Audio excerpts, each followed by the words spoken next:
သဗ္ဗေပိတိဘဝေသတ္တမောရာဟွန်တုဒုက္ခသရာအာသောကနိဗ္ဗယကံလာဒုက္ခဒိသောဝမာရိသောဒုက္ခဒိသောသုံးပြကတ်တွင်လွတ်မြောက်ကင်း၍ကျမ်းမာခြင်းချမ်းသာခြင်းဝမ်းသာခြင်းစသည်တွေကိုတောင်းတမျှော်မြင်လိုခြင်းလည်းရရှိ၍နေပါသောဟောမာရိသောဝါဒမဘုဇကချုပ်သည်ငါမဟုတ်သောကျွန်တော်သည်ကဲ့သို့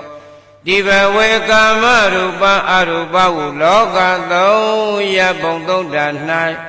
လာပေပြီးခေါဏနေသာခေါဏနေသမီးကြီးကြီးငယ်ငယ်ရွယ်ရွယ်လတ်လတ်မျိုးသားသိမ်းချုံအလုံးစုံလည်းဖြစ်ကုန်သော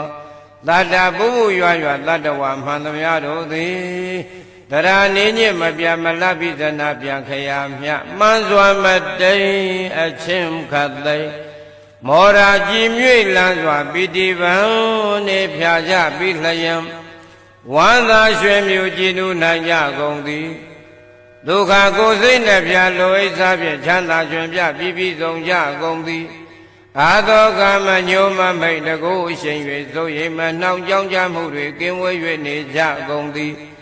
နိဗ္ဗယအတွင်းအပြည့်စုံဝင်ပုဂ္ဂနှိမ့်ဆက်တတ်သည်ဥမိစ္ဆာနမိစ္ဆာတွေကြောင့်ဖြစ်ပေါ်လာတတ်သောကဆုံဥပဆုံအမျိုးမျိုးသောဓာန်